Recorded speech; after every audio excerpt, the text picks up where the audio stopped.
Okay, friends, now we looked at spinal extension and postural muscles.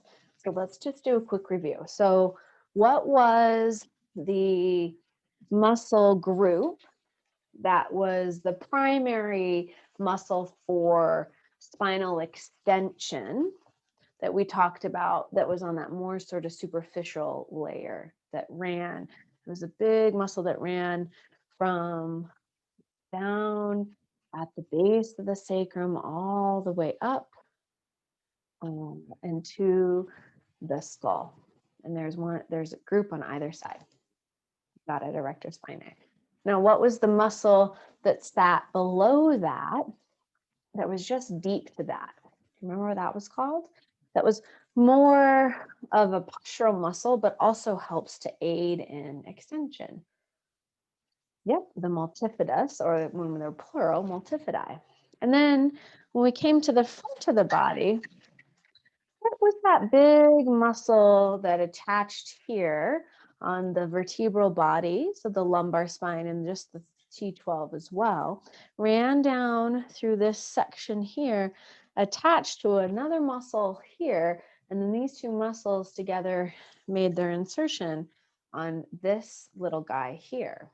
Remember what that's called? It's either the psoas or iliopsoas. So the psoas here, the iliacus here, they come to make connection together, and then they connect out. What is this little thing called? Thoracic trochanter. You got it. So the lumbar in that section, the iliopsoas was acting as a support to the postural muscles, helping us to maintain a good curvature of the lumbar spine. Now, when it tightens, it can tighten down and can pull this front part of the vertebrae forward, causing an increase in the lordosis back here, which could cause an increase in. All right. So now we're going to move on to the muscles that help with the assisted spinal flexion. So if we were on the back side of the body for spinal extension, and we're talking about forward folding or that forward motion or that rounding motion, where do we think the muscles are going to be located when we talk about forward flexion of the spine? You got it, the anterior portion of the body. So let's jump into our screen share. And here we go. So these are the primary muscles of spinal flexion is something that we call the rectus abdominis. And you can see here, I've got the pictures pulled out for you on your handouts, but we'll jump into the app to take a peek. The rectus abdominis is this long sheath of muscle that runs from the front side of the body down from the rib cage, the costal cartilage really, down to into the pelvis. So let's go in and look here. And then let me back up this smidge. There we go. Then I'm going to come in and add our layer here of cartilage so you can see.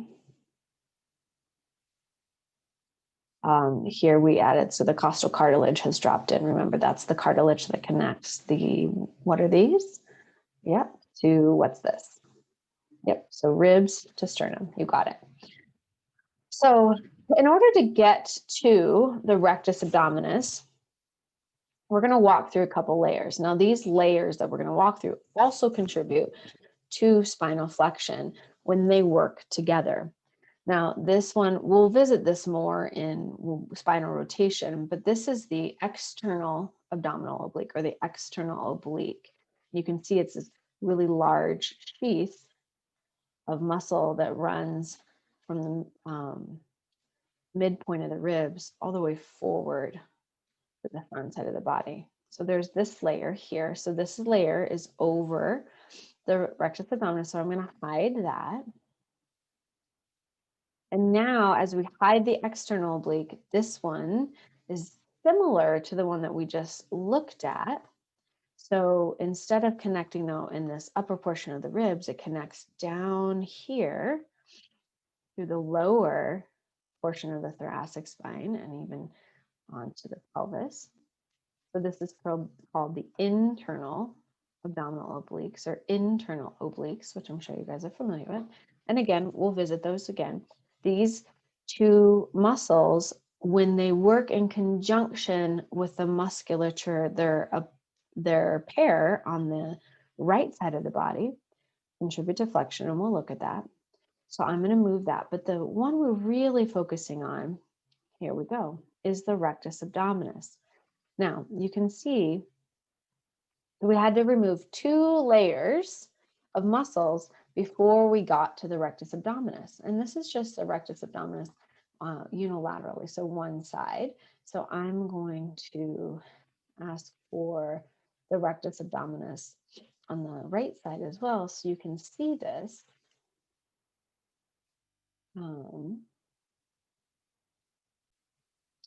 So here is the rectus abdominis on both sides. So we have this layer here, and here's the other layer here. Now there's this other muscle that you can see that the rectus abdominis cuts through at this tendinous portion, and we'll talk about that in a second.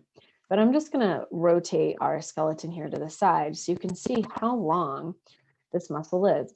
So it originates actually on the pubic crest and the pubic symphysis. So we talked about the pubic symphysis, right? So that joint that joins the sides of the hip bones together. It actually, I don't have it up. I might be able to get one more layer, but that's okay. You can see here. So it connects down, it originates down here. And then as we back up, you can see it runs along the abdominal cavity, and it also is up here in the upper portion of the thoracic cavity, inserting on the costal cartilage, right? And as well as on what's this? Do you remember what that's called? The xiphoid process. So this is what we traditionally think of as a six-pack. So sometimes you can get enough definition in the front side of the body if you have enough a low percentage of body fat that you can sort of see these muscles that come across here. And actually, technically you can get an 8-pack, but that's okay. Normally you can't see the whole, these little upper ones and lower ones sometimes can be more difficult. Normally folks can see these sort of 4 that are right here.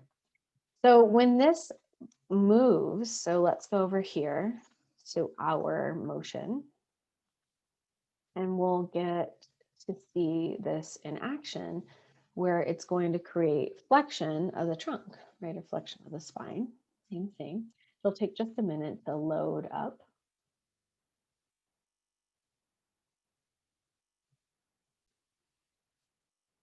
So here we have flexion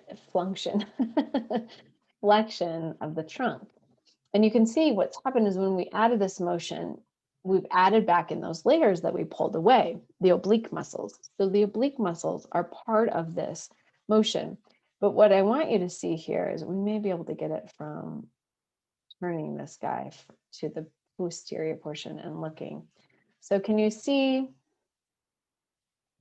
when he comes back up in here, where it's yellow and orange, that's the upper portion of the rectus abdominis. Right in, it's going to highlight as it goes down. There it is.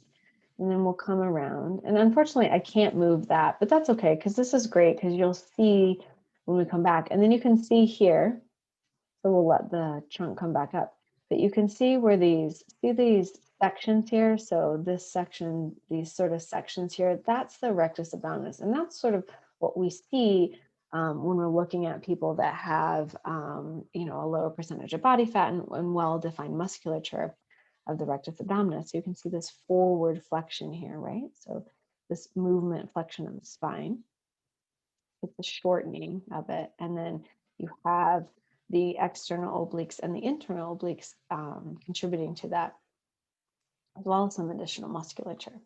So we will right here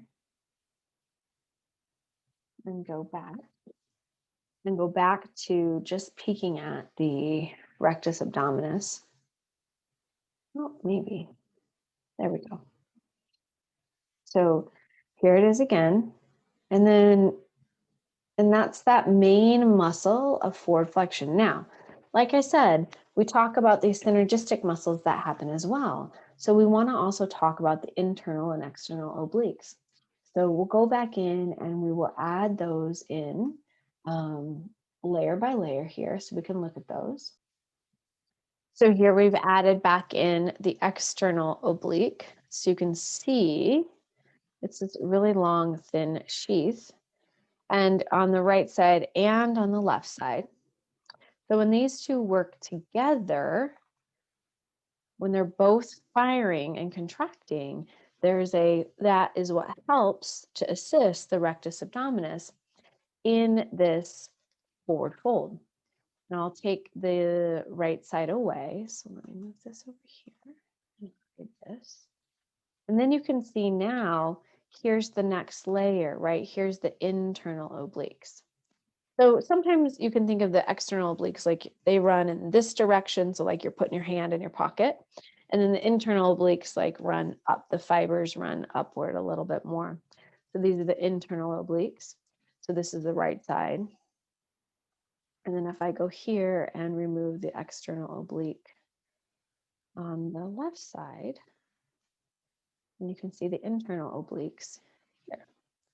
Now, again, they work together to create this forward flexion. When the obliques fire separately, you'll see that they're going to contribute to lateral flexion and rotation because they'll move, sorry, not fire separately, but work in that one side may be working, one side may be relaxing or having length to it. One side's contracting, one side's lengthening. So you may see that. So we'll talk about that as when we look at the other movements. But when they're together, they work with the rectus abdominis. And then we can pull this guy off and just hide the internal oblique so you can once again see the rectus abdominis. And we'll pull this one off as well. And you can see here's the rectus abdominis. And then this muscle here, this is called the transverse abdominis. And this is important. We'll talk about this a little bit later when we talk about axial extension. But you can see that it cuts through this section of the transverse abdominis. So that is what we talked about when we are looking at spinal flexion. So now we want to talk about some poses. So this one's kind of like a little softball here, right? So if we know what was shortening, right? Like what was when we want them shortened, we were finding contraction. What was that movement like, right? So that forward flexion. So let's think about a pose that might create that for us. So you can talk about just forward flexion, right, of the spine. So forward fold.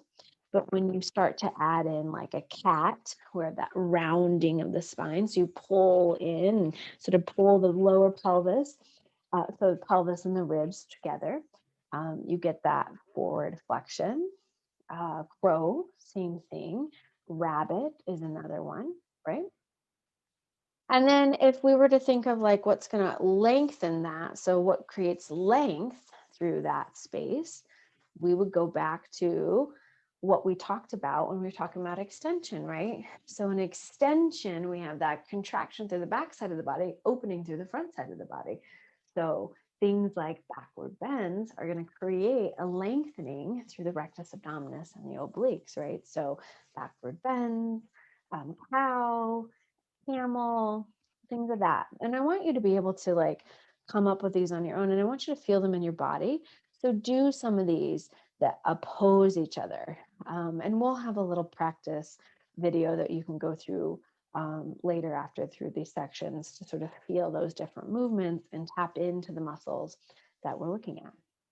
Okay, guys, so and then real quick, just in review again. Oh, actually, there's one more point I want to make. So remember that the spine, let me come back here.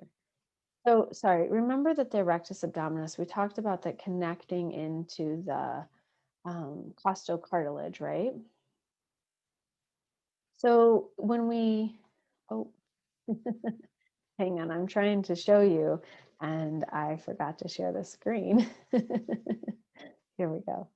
So remember we talked about this um, space here, the insertion along the costocartilage, right?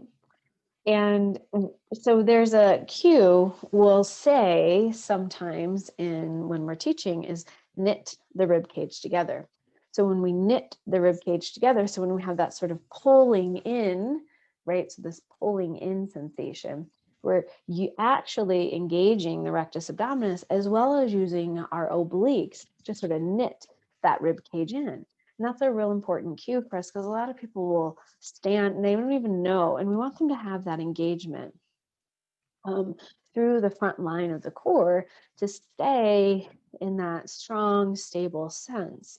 So knit the ribs. So you'll know now when you're talking about knit the ribs that that is those muscles contribute to that particular cue. Okay, that's it. I'll see you in the next one.